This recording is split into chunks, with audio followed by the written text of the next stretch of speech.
They said touching an Apache woman could start a war, but Elias Whitaker didn't know that when he lifted her from the dust and carried her the long mile home. Before we go further, tell me something. Where are you watching from tonight? A small town, a big city, somewhere far from the desert winds of the Old West? Wherever you are, settle in. Because this story begins on a quiet stretch of land where kindness rode alone and trouble often followed close behind. Out in the wide, sun-bleached plains of New Mexico territory, about 30 miles from the nearest town and nearly 100 miles from anything that could be called civilized, stood a ranch that most men rode past without slowing their horses. The cabin was small, weather-worn, and leaning slightly to one side, as if it had grown tired of holding itself upright against the endless prairie wind. That cabin belonged to Elias Whitaker. Folks in town said Elias Whitaker had once been a promising rancher. Said he had land, cattle, and a future bright enough to make a man proud. But the West has a way of testing a man's luck, and over the years drought, bad markets, and a string of quiet misfortunes had stripped most of that promise away. By the time this story begins, Elias owned little more than a few stubborn cattle, an aging horse named Copper, and a patch of dry land that stretched across maybe 40 acres of dust and stubborn grass. The nearest neighbor lived 12 miles away. The nearest friendly voice lived farther than that. Some men would have left long ago, headed east where the railroads promised steadier pay and easier living. But Elias Whitaker had the kind of stubbornness the frontier seemed to grow inside certain men like a second spine. He stayed. Every morning, he rode the fence line. Every afternoon, he worked the small herd that still answered to his whistle. And every evening he sat on the wooden steps outside his cabin watching the sun fall slow behind the red hills while the desert cooled into silence. Most days passed the same way, quiet, predictable, and lonely enough that the sound of a distant horse could make a man pause and listen. It was near sundown on a dry autumn evening when Elias first heard the horse. At first it was nothing more than a faint rhythm carried by the wind, the hollow beat of hooves somewhere beyond the ridge. Elias looked up from the small pile of firewood he had been splitting beside the cabin. Travelers rarely passed this way. The trail that cut across his land had been nearly forgotten years ago when a newer road opened farther north. But the sound grew closer. Copper, tied to the fence rail, lifted his head and gave a quiet snort. Elias shaded his eyes and looked toward the ridge where the trail curved down into his valley. A moment later he saw it. One horse, rider slumped low in the saddle, moving unevenly as if the journey had been longer than expected. Something about the sight made Elias straighten slowly. Even from a distance he could tell something wasn't right. The horse stumbled once, then again. By the time the rider reached the bottom of the ridge, the sun had nearly touched the horizon and the sky behind them glowed deep orange. Then the rider slipped from the saddle. The fall wasn't violent, just sudden, like someone who had finally run out of strength. The horse stopped and stood quietly beside the fallen figure. Elias didn't move right away. Out here, a man learned caution the same way he learned to ride, by surviving long enough to understand the risks. But the stillness that followed carried a different kind of message. Not danger, not threat, just silence. Elias set the axe down beside the woodpile and walked slowly across the dry grass toward the trail. When he reached the figure in the dust, he realized two things at once. First, the rider was a woman. Second, she was Apache. Her dark hair was braided with thin strips of leather, and the clothing she wore carried the quiet patterns of tribal stitching that any man who had lived in the territory long enough would recognize. She was breathing, but barely awake, her leg twisted awkwardly beneath her as if the long ride had taken the last of her strength.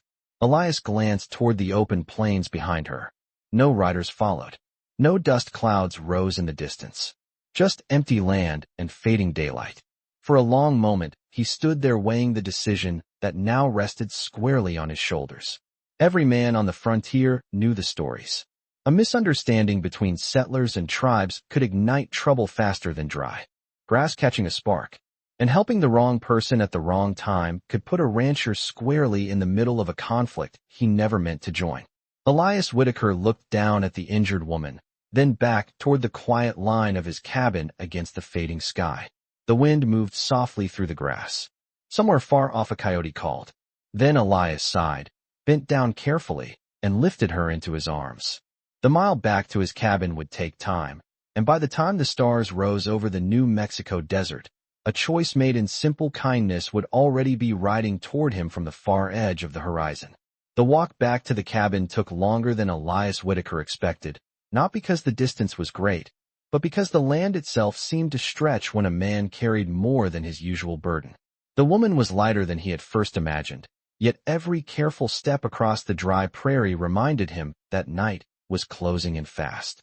The sun had already slipped behind the low western hills, leaving a copper glow across the sky that faded a little more with each passing minute. Elias kept his footing steady as he moved through the tall grass, the wind brushing softly against his coat, while the injured woman rested quietly in his arms. She had not spoken since he lifted her from the dust. Her breathing was slow, steady enough to tell him she was alive, but still weak from whatever journey had brought her this far across the desert. Copper followed close behind, reins dragging loosely across the ground as the loyal horse walked patiently after his owner. A mile does not sound like much when a man speaks of distance in the wide American West, but when the land rolls uneven beneath your boots and the last light of day begins to fade, that mile can feel twice as long. Elias said nothing during the walk. He had always been a man of quiet habits. The frontier taught many lessons, but one of the most important was that words often traveled farther than a man intended. By the time the outline of his cabin appeared against the dim horizon, the first stars had already begun to show themselves overhead. The small ranch house stood alone, just as it always had, its single window glowing faintly with the soft light of the lantern Elias had left burning before he rode out earlier that afternoon. To most travelers the cabin would have looked humble, perhaps even poor, but to Elias Whitaker it was something far more valuable. It was shelter. It was survival. And after 10 long years of hard seasons, it was the one place in the territory where he understood the rules of the world around him. Elias pushed open the wooden door with his shoulder and stepped inside carefully. The familiar scent of dry wood, leather, and old pine boards greeted him like an old friend. The room was small, barely large enough for a narrow bed, a simple table, and the iron stove that warmed the cabin during the colder months. Elias crossed the room slowly and laid the woman down on the bed near the wall, making sure her injured leg rested gently across the blanket. For a moment, he simply stood there, studying the stranger who had arrived at his door without warning. The lantern light revealed more detail now. Her clothing carried the careful stitching common among Apache families, the patterns woven with patience and tradition. Dust from the long ride still marked the edges of her sleeves. Yet even beneath the travel and exhaustion, there was a quiet strength in her expression, the kind of strength Elias had seen only a few times in his life among people who had survived the unforgiving land of the Southwest. He moved quietly around the room, pouring water from a metal pitcher into a small basin before dampening a cloth. When he returned to the bedside, the woman stirred slightly, her eyes opening just enough to focus on the man standing beside her. For a brief moment, neither of them spoke. Two strangers, brought together by circumstance and distance from everything familiar. Elias knelt beside the bed and gently placed the cool cloth across her forehead. The woman studied him with the cautious awareness of someone who had learned to measure people carefully before placing trust in them. Her voice, when it finally came, was soft but clear. She asked one simple question. "Why did you help me?" Elias considered the words for a moment, then leaned back slightly in the chair beside the bed. Outside, the wind moved quietly across the open prairie, and the distant sound of copper shifting near the fence reached the cabin walls. Elias Whitaker answered the way he had answered many questions in his life. Calmly, honestly, because you were alone out there, he said, and no one should be left alone on this land when the sun goes down. The woman watched him closely as if weighing the truth of the answer. After a moment she nodded faintly, her eyes drifting toward the lantern light that flickered softly against the wooden ceiling. Then she spoke again, her voice carrying a quiet gravity that Elias would remember for the rest of his life. "My people do not forget kindness," she said. "Even when the desert is silent, word travels farther than the wind." The lantern burned low as the night stretched across the New Mexico plains, and the quiet inside the cabin settled into a calm that Elias Whitaker had known for many years. Outside, The wind carried the dry scent of sage across the land while the stars above shone sharp and clear in the endless desert sky. Elias sat beside the iron stove, feeding a small piece of wood into the fire while the woman rested on the narrow bed against the wall. Time moved slowly in places like this. Minutes felt longer when the nearest town sat 30 miles away, and the only sound after dark came from coyotes somewhere out beyond the hills. The woman had closed her eyes again for a while, gathering strength after the long ride that had brought her across miles of empty country. Elias had seen that kind of exhaustion before. The West could drain the strongest traveler when the land decided to test them. Nearly an hour passed before she spoke again. Her voice came quietly, but with more steadiness than before. "My name is Ayanna Takota." Elias looked up from the chair beside the stove and nodded once. "Elias Whitaker," he replied. The introduction was simple, but names carried meaning out here. They were often the only thing a stranger could offer that was truly their own. Ayanna studied the room slowly, her eyes moving from the lantern to the wooden table, then to the rifle that rested across 2 hooks on the far wall. She noticed the worn saddle blanket folded neatly beside the door and the small stack of dried firewood waiting for the colder nights that would come later. "In the season. You live alone," she said quietly. Elias leaned back in the chair and folded his hands together. "Yes. Have for a long time now." Ayanna watched him carefully, as if the silence between his words carried more information than the words themselves.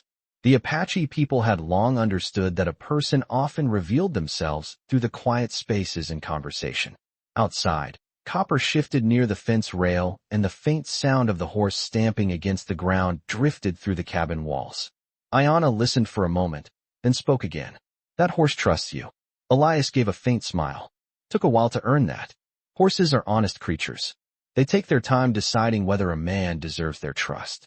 Ayanna nodded slightly at the thought. "My people believe the same thing about the land," she said. "The desert does not give its trust easily either." Elias considered that for a moment. He had spent more than a decade living among these dry hills and open plains, long enough to understand the truth behind her words. Ayanna shifted slightly on the bed, testing the strength in her injured leg. Elias noticed the movement and stood carefully. "Do not rush it," he said. "That ride would have taken a lot out of anyone." She looked toward the open doorway where the dark prairie stretched far beyond the cabin. The lantern light flickered softly across her expression, as if the night itself had stepped inside to listen.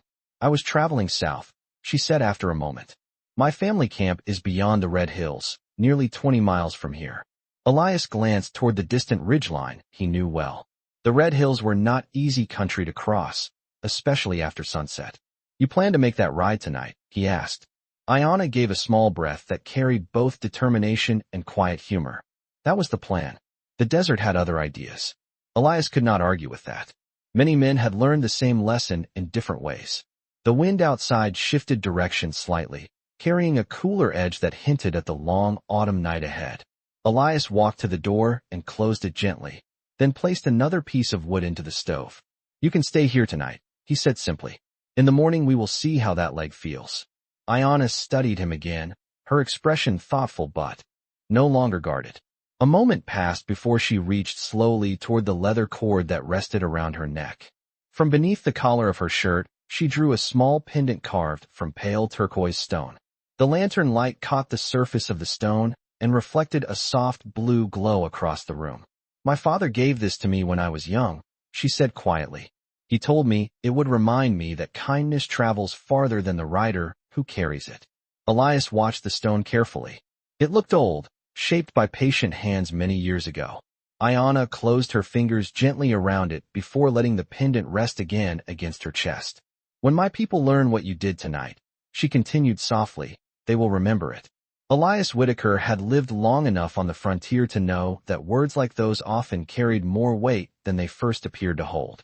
He said nothing in response.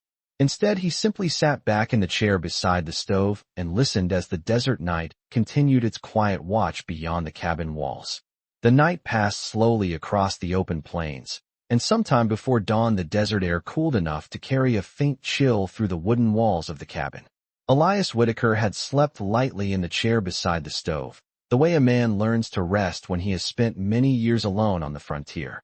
When the first pale line of morning crept over the eastern horizon, the prairie began to wake in quiet ways. A distant bird called once from somewhere near the creek bed 2 miles away.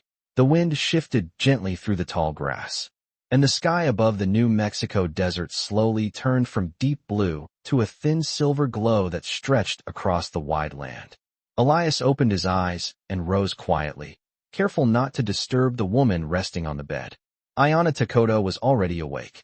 She had pushed herself up slightly against the pillow and was watching the faint light appear through the cabin window. For a moment neither of them spoke. The stillness of early morning seemed to hold its own kind of respect between strangers who had shared a long night under the same roof. Elias moved to the stove and added a small piece of wood, letting the soft crackle of the flame warm the room again. "Morning comes early out here," he said calmly. Ayanna nodded. "In the desert we say the sun does not wait for anyone," she replied. Elias stepped outside for a moment, the dry earth crunching beneath his boots as he walked toward the fence rail where Copper had spent the night. The horse lifted his head when he saw Elias approaching and gave a low breath of greeting. Elias rubbed the horse gently along the neck before glancing out across the open prairie. The land stretched quiet and empty in every direction, just as it had the evening before. Nothing moved across the distant hills. No riders appeared along the old trail. It looked like another ordinary morning in a place where most days passed without interruption. After a minute, Elias returned to the cabin carrying a metal bucket filled with fresh water from the small barrel beside the porch. Ayanna was carefully lowering her injured leg from the bed, testing whether the strength had returned after the long night of rest. Elias set the bucket down and watched her quietly. "Take it slow," he said. She stood carefully, using the edge of the table for balance. The movement caused a brief pause in her breath, but after a moment, she shifted her weight and managed to stand upright. "It will hold," she said softly. "The ride yesterday was harder than the wound." Elias nodded. "The desert does that to a person." Ayanna walked slowly toward the window and looked out across the land that surrounded the ranch. From this small rise the view stretched nearly 10 miles in every direction, a wide sea of pale grass and scattered sagebrush broken only by the distant red hills rising against the horizon. She studied the land carefully, as if measuring the distance between this quiet ranch and the world she had traveled from. "My family will already be searching for me," she said after a moment. "They will have followed my trail until the darkness made it impossible to see." Elias leaned against the table and considered the thought. That meant riders might be crossing the prairie at any time this morning. He had lived long enough in the territory to understand how quickly news traveled across tribal lands. Ayanna turned back toward him and reached again for the turquoise pendant resting beneath her shirt. The small stone caught the early morning light and glowed softly in her hand. "My father is the leader of our camp," she said calmly. "When he learns what happened, he will want to know the man who carried me from the trail." Elias Whitaker had heard many stories about tribal leaders over the years, some respectful and some not. But the quiet certainty in Ayanna's voice made one thing clear. Whoever her father was, he carried the kind of authority that shaped the decisions of many people. Elias gave a slow nod and walked to the door again, looking once more across the empty prairie. The morning sun had now risen above the horizon, casting long shadows across the land as the wind brushed gently through the grass. For a moment, everything remained perfectly still. Then Copper suddenly lifted his head and gave a sharp snort toward the far ridge. Elias followed the horse's gaze and narrowed his eyes slightly. At first he thought it was only the wind moving dust across the distant trail. But a moment later he saw the shape more clearly. A faint cloud of dust rising slowly against the bright morning sky. Elias Whitaker had watched the prairie long enough to recognize the difference between wind and riders. And whatever was moving toward the ranch now was not the wind. The dust on the horizon grew thicker with every passing minute, rising in a slow-moving cloud that stretched across the trail like a signal written against the bright morning sky. Elias Whitaker stood beside the fence rail with one hand resting on Coppa's neck, his eyes fixed on the distant ridge where the trail dipped down toward the valley. A lifetime on the frontier had taught him how to read the land the same way other men read newspapers. A single rider made one thin trail of dust. 2 riders made a wider line. But this cloud was different. It rolled across the prairie in a broad rising wave, the kind that came from many horses moving together across dry ground. Behind him, the cabin door opened quietly, and Ayana Takota stepped out into the morning light. She followed Elias's gaze toward the ridge and studied the distant movement for only a few seconds before the understanding settled across her expression. "They found my trail," she said softly. Elias did not look away from the horizon. "How many do you think?" he asked calmly. Ayana narrowed her eyes slightly, measuring the size of the dust cloud and the speed at which it approached. "More than 10, she replied. "Maybe many more." Elias let out a slow breath through his nose. The prairie between the ranch and the ridge stretched for nearly 2 miles of open land, which meant whoever rode toward them would arrive soon enough. He had no way of knowing what those riders expected to find when they reached his cabin. Ayana stood quietly beside him, the turquoise pendant resting against the sunlight at her chest. "My father will be among them," she said. Elias turned his head slightly at that. "The leader of your people rides out himself to follow one rider?" he asked. Ayana nodded. "When a daughter does not return home, a father does not send strangers to search for her." Elias considered that answer for a moment and then looked back toward the ridge again. The riders had begun to appear now, dark shapes forming along the trail as they came down from the hills. One by one the silhouettes became clearer against the bright sky, horses moving in long confident strides, riders sitting tall in their saddles. Even from this distance the line stretched farther than Elias had expected.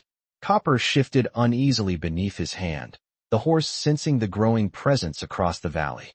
Elias gave the animal a calm pat along the neck. "Easy now," he murmured quietly. Ayana watched the approaching riders with steady eyes.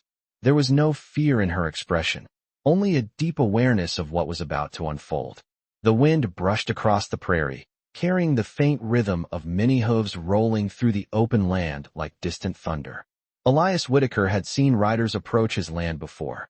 Cattle buyers from the north, supply wagons heading toward the mining towns, even the occasional patrol from the territorial army passing through on long dusty journeys. But he had never seen a group like this one moving across the plains. The line of riders continued to grow as more shapes appeared behind the first wave. 20, 30, perhaps even more.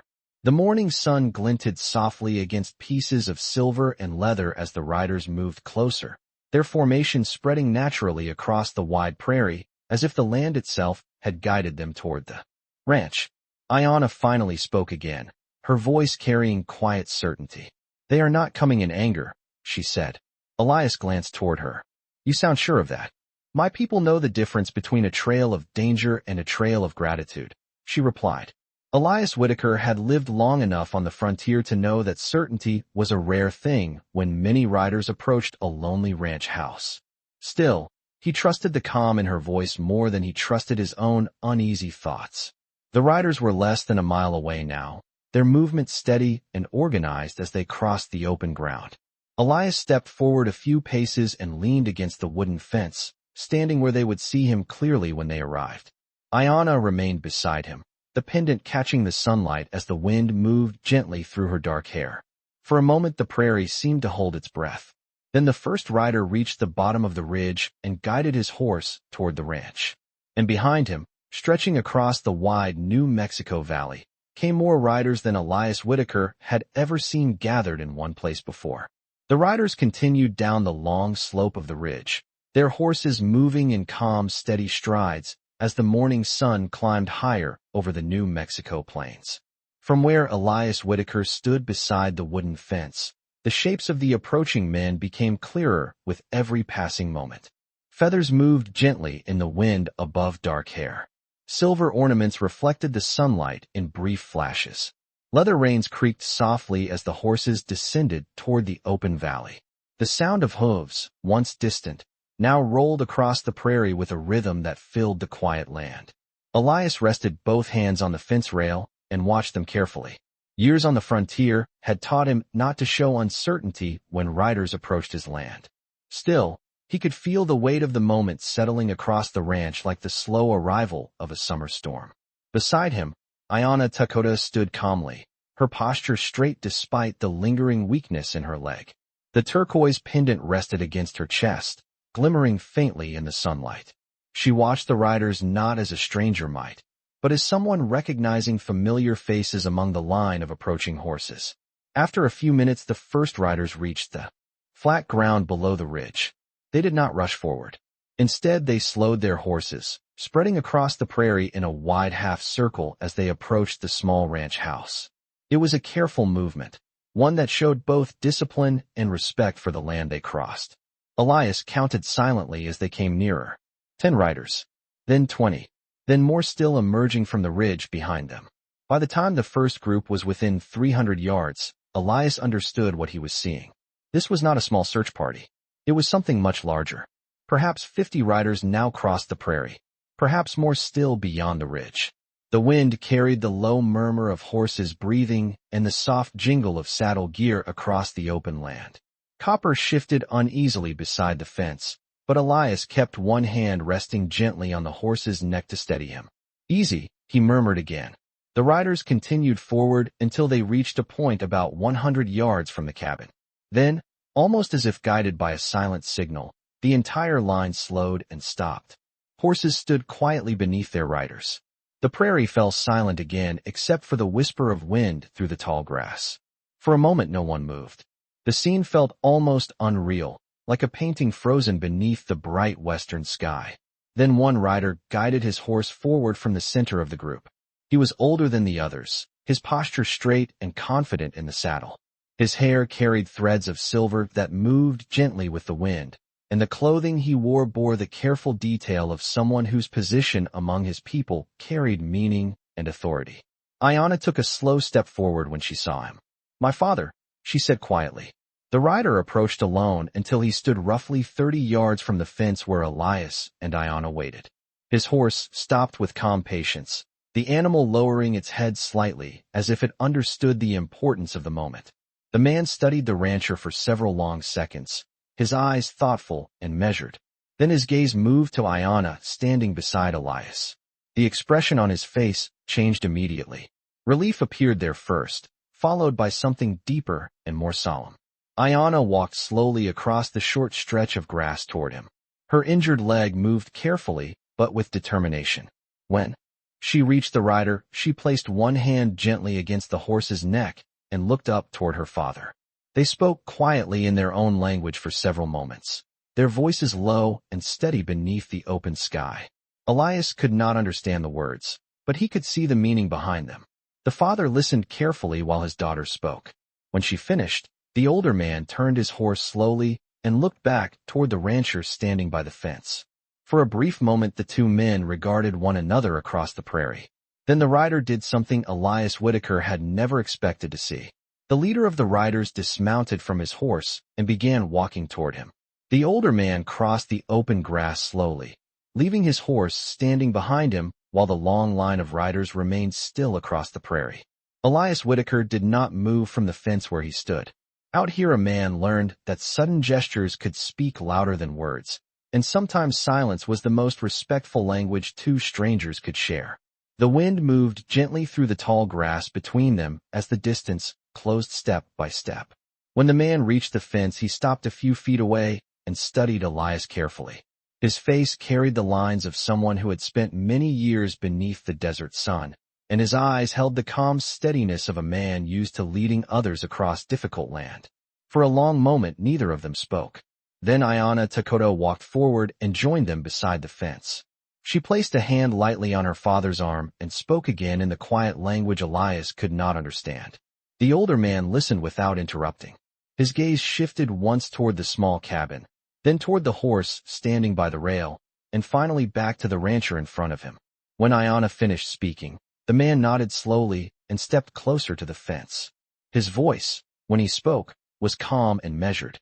"My daughter says you carried her from the trail last night when she could not ride." Elias nodded once. "She had been traveling too far on a wounded leg," he replied. "The desert can be unforgiving after dark." The older man studied him for another moment, as if weighing the truth behind the simple answer. "Many men in this territory would not have done what you did," he said. Elias rested his arms across the top rail of the fence. "I did what any man should do when someone is left alone out there," he replied quietly. The older man glanced back across the prairie where the riders waited in silence. Their horses shifted calmly beneath them, leather saddles creaking softly in the morning breeze. The leader turned his attention again to Elias. "My name is Dakota Red Sky," he said. "I lead the families who ride behind me." Elias inclined his head slightly. "Elias Whitaker." Dakota Red Sky nodded once in acknowledgement of the name. Ayanna stepped forward then and stood between the two men. The turquoise pendant at her chest caught the sunlight again as she spoke quietly to her father. Elias could not follow the words, but he saw the way the older man listened. At first, Dakota Red Sky's expression remained thoughtful and serious. Then something changed. The lines around his eyes softened slightly, and he looked toward Elias with a different understanding than before. When Ayanna finished, the leader of the riders turned fully toward the rancher. "My daughter says you asked for nothing in return for helping her," he said. Elias gave a small shrug. Seemed the decent thing to do at the time. Dakota Red Sky looked at the cabin again and then at the open land surrounding it. "You live far from others," he observed. Elias nodded. "That suits me fine." The older man took a slow breath and then stepped back from the fence. For a moment, Elias wondered if the conversation had reached its end. But then Dakota Red Sky did something unexpected. He placed one hand over his heart and bowed his head slightly toward the rancher. The gesture was small but carried a quiet gravity that made the prairie seem even more silent. When he straightened again, he spoke clearly so the riders behind him could hear. "This man carried my daughter when the desert left her alone. He showed kindness when there was no reason for him to do so." The riders across the prairie listened without moving. Elias shifted slightly where he stood, unsure what might happen next. Dakota Red Sky turned and raised his arm toward the long line of waiting horses. The wind carried his voice across the open land as he called out, "To the riders." And in the next moment the entire line of men behind him began to move. For a moment the prairie moved, as if a single quiet command had passed through the air. The riders who had waited in silence began guiding their horses forward across the open grass. Hooves pressed softly into the dry earth, raising only small whispers of dust now that the pace had slowed. Elias Whitaker watched carefully from the fence, unsure what the movement meant. The riders did not charge forward or surround the cabin the way many men in the territory might have feared. Instead, they approached with calm purpose, spreading across the wide land until the small ranch seemed to stand at the center of a slow-moving circle of horses and riders. Dakota Red Sky remained beside the fence for a moment longer, his steady gaze resting on Elias as the men behind him drew nearer. Ayanna Dakota stood quietly between them, the morning sun catching the blue stone at her chest again as the wind stirred gently across the prairie. One by one the riders reached the fence line. They dismounted without hurry, guiding their horses to stand in patient rows across the open ground. The sound of boots touching earth replaced the earlier rhythm of hooves. Elias counted the men again without meaning to. 50 had seemed like a large number from the ridge. Now that they stood closer, he realized there were far more. Nearly 100 riders had come across the plains that morning. Some were older men with faces shaped by long years under the desert sun. Others were younger, their posture straight with the quiet pride of riders who had grown up learning the ways of the open land. None of them spoke loudly. Instead, they moved with a calm respect that seemed to fill the ranch with a strange sense of ceremony. Dakota Red Sky turned slightly toward his people and spoke several words in their language. The riders listened carefully. Then the first of them stepped forward carrying a large folded blanket made of thick woven wool. He placed it gently over the wooden fence rail near Elias and stepped back without a word. Another man followed with a saddle crafted from rich brown leather. He set it beside the blanket and nodded once before returning to his horse. Then another rider approached carrying 2 heavy bags that clinked softly as they touched the ground. The sound of metal inside them was unmistakable even from several feet away. Elias looked at the growing line of gifts appearing along the fence rail. Blankets, saddles, tools, leather packs, food wrapped carefully in cloth. Each rider came forward in turn and placed something before the rancher who had helped their leader's daughter. The quiet procession continued for several minutes as the pile slowly grew. Elias shifted slightly, clearly uncomfortable with the growing display. He raised one hand toward Dakota Red Sky. "That is not necessary," he said. "I did not help her expecting payment." Dakota Red Sky looked at the gifts resting along the fence and then back at Elias. "These are not payment," he replied calmly. "They are gratitude." Elias hesitated, searching for the right response. I carried her because it was the right thing to do, he said quietly. The older man nodded. And because you did the right thing when no one was watching, my people must answer with the same honesty. The wind moved softly through the tall grass as the last riders stepped forward and placed their offerings beside the others. When the line of men had finished, Dakota Red Sky walked to the center of the gathering and lifted one of the leather bags from the ground. He placed it directly into Elias Whitaker's hands. The weight of it surprised the rancher slightly. Inside the bag, silver coins shifted softly against one another. Elias looked up immediately, ready to protest again. But Dakota Red Sky spoke before he could. My daughter told me you carried her more than a mile across this land, so she would not be alone when the night came, he said. A man who does that carries more than a person. He carries honor. Elias stood quietly for a moment, holding the heavy leather bag while the prairie wind moved through the gathering of riders. Around him, nearly 100 men watched with calm respect. And in that moment Elias Whitaker understood that the kindness he had offered the night before had traveled much farther than he ever expected. The prairie remained quiet after the final gift had been placed along the fence rail, the wind brushing gently through the tall grass, while the morning sun climbed higher across the open New Mexico sky. Elias Whitaker stood still for a moment, the heavy leather bag resting in his hands as he looked across the gathering of riders who had filled the once empty land around his small ranch. Nearly 100 horses stood calmly beneath their riders, the animals shifting their weight patiently, while the men beside them waited with the quiet discipline of people who understood respect without needing many words. Elias lowered the bag slowly onto the fence rail beside the blankets and saddles. The silver coins inside settled with a soft sound. He rested both hands on the worn wood and looked toward Dakota Red Sky. I did not expect any of this, Elias said honestly. The older man stepped closer, the calm strength in his posture unchanged by the long ride across the prairie. Kindness is not measured by expectation, he replied. It is measured by what a man does when the road gives him a choice. Elias considered that for a moment while the wind moved across the open valley. He had lived alone on this land for many years, and most days passed without anyone riding close enough to speak his name. Now nearly 100 men had crossed miles of desert simply to acknowledge something he had done without thinking twice. Ayanna Takoto walked forward again and stood beside her father. Her injured leg was stronger now, though she still moved with careful steps. The turquoise pendant rested quietly against her chest, the same stone that had caught the lantern light the night before when she had spoken about kindness traveling farther than the rider who carried it. She looked at Elias and offered a small smile that carried both gratitude and quiet understanding. You gave me shelter when the night was coming, she said. My people remember things like that. Elias gave a slight nod, unsure what words could properly answer something so simple and sincere. Dakota Red Sky raised his arm again, this time not as a signal of ceremony, but as a quiet gesture to his riders. The men began to return to their horses, gathering the reins and settling into their saddles with calm, practiced movements. One by one they mounted until the wide circle of riders slowly formed again across the prairie. The gifts remained where they had been placed along the fence, a silent reminder of the moment that had passed. Dakota Red Sky stepped back toward his own horse, but paused before mounting. He turned once more toward Elias Whitaker. If you ever ride beyond the Red Hills, he said, you will find water and food waiting for you among my people. The desert remembers those who show honor. Elias nodded respectfully. I appreciate that, he replied. The older man then mounted his horse with the smooth ease of someone who had spent a lifetime in the saddle. Ayanna climbed onto her own horse beside him.